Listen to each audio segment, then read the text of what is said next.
Alright, so I'm doing the Mastering Physics Problem 4 from the first law of thermodynamics tutorial. And I'm going to do parts C and E, which are both calculations involving calorimetry and mixing water and ice at different temperatures. So the first part C, our situation is we have 0.5 kilograms of water at 15 degrees Celsius, and we're mixing that with 0.8 kilograms of water at 35 degrees Celsius. Oops, sorry, that got smudged because I'm left-handed and I smudged the whiteboard. Yep, so we know that the Q for this reaction is going to be 0. So using the equation that we was given on the tutorial, Q equals mc times Tf minus T initial, where m is the mass, C is the specific heat capacity, and then this is our change in temperature at the different temperatures and different masses. So I set up this equation right here. So we know that the Q's of each of these are going to have to be of the same magnitude but different signs so that Q can equal 0. So set up M1 times C times Tf minus Ti equals negative M2 times C times Tf minus Ti. And then off to the side, I have the specific heat capacity of water, which is 4.19 joules per gram degree Celsius. But to make it easier for this problem, I converted this number into kilograms to have the units, so it's 4,190, since kilograms were given in our answer, and it would just be easier. It'll just give easier numbers. So when you go to plug in the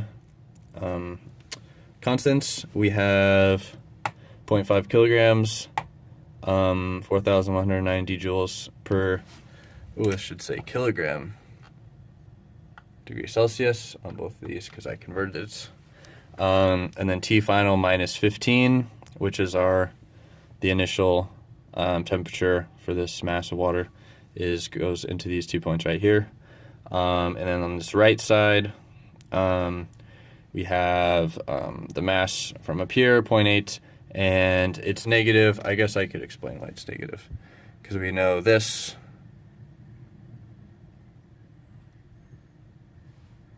plus M2C Tf minus Ti equals 0, because we have two different waters, so we have to find they have two different initial temperatures, different masses. So that's what I had just done, as I subtracted it over. So we have same magnitude, different sign, so that you get 0. Yep, so then this one, plugged in the mass of 0.8 kilograms, plugged in the specific heat capacity, T final minus T initial, which is 35 degrees Celsius in this case for the water. And then when you go to solve, we end up getting 0.5 Tf, which I guess I could rewrite I'll rewrite the units because I forgot those earlier. But these units are joules per degree Celsius for each side.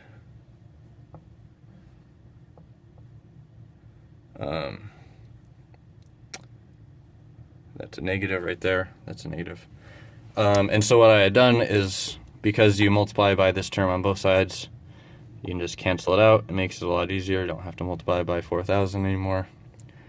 So you have 0.5 joules per degree Celsius times Df minus 7.5 joules. And then on this side, you have negative 0.8 joules per degree Celsius times the final temperature plus 28 joules. And then when you want to combine on both sides, So I'm going to add this 0.8 over to 0.5 and get 1.3. And again, this is joules per degree Celsius. And it works out nicely at the end. And this is 35.5 joules. Just add that 7.5 to the 28. And then you divide this 1.3 over to 35. So I'll show that step over here.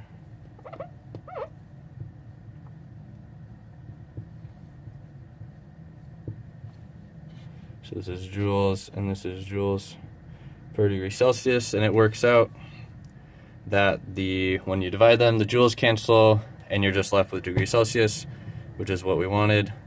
Ends up being 27.3 degrees Celsius, which makes sense for it to be in between those two temperatures since you're adding warmer water to colder water. Now for part E, which is a little bit trickier because we have a phase change in this one. So we're starting out with 5 kilograms of water at 80 degrees Celsius, and then we mix that with 0.5 kilograms of ice at -5 degrees Celsius. So it's a similar setup to the last one, but we have this added term right here, which accounts for the phase change. But yeah, so it was the same reasoning for the last one, was Q will equal 0. So we know that all of these components must equal 0. So what I ended up doing is I just subtracted this M2 over to the other side, so I can deal with all of my like terms on this side and the other mass on the other side. And after looking up the phase change constant for ice, it ends up being 334 joules per gram.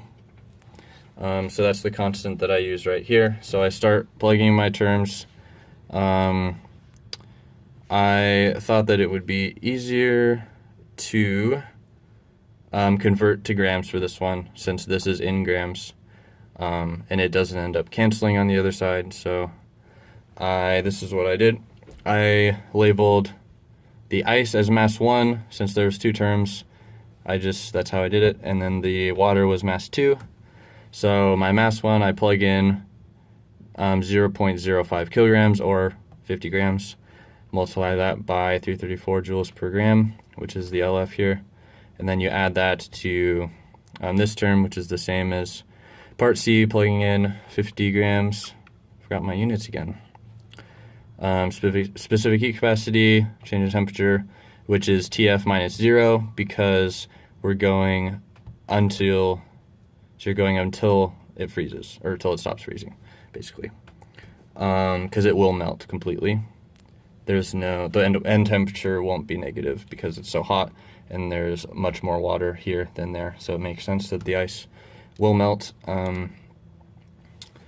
And then for this right side, I had moved this term, subtracted it over to the right side, so I have this, and I plug in the mass 2, which is this 0.5 kilograms converted to grams, which is 500 grams. And again, it's a minus sign because I subtracted it. So times 4.19, doesn't look like a point, 4.19 joules per gram degree Celsius, and then TF minus 80 degrees Celsius, which was my initial temperature. And then you just multiply it out. So you get 16,700 joules. Oh man, there we go. Some of my stuff has been not on the camera. There we go. 16,700 joules plus 209.3 joules per degree Celsius times TF, which is the same. Just multiplying out. There's no term here, so no extra constant. And that will equal negative 2,093 joules per degree Celsius. Put that in parentheses. Plus 167,440. My zero got cut off. And that's just FOIL. You FOIL that out to both terms, distributive property. And then you combine like terms on both sides. So I'll add 2,093 to 209, get 2,302.3 joules per degree Celsius, same units as last time. they'll end up canceling out nicely. Subtract this 16,700 joules to 167,440. You get 150,740. Divide this 2,000 through 2.3 over here, and then the joules cancel. You're left with degrees Celsius, and you're left with 65.47 degrees Celsius, which makes sense because you're starting out with more water and it's hotter than the small mass of ice cubes that you put in. So it'll decrease, but it won't decrease by that much. Sweet, thank you.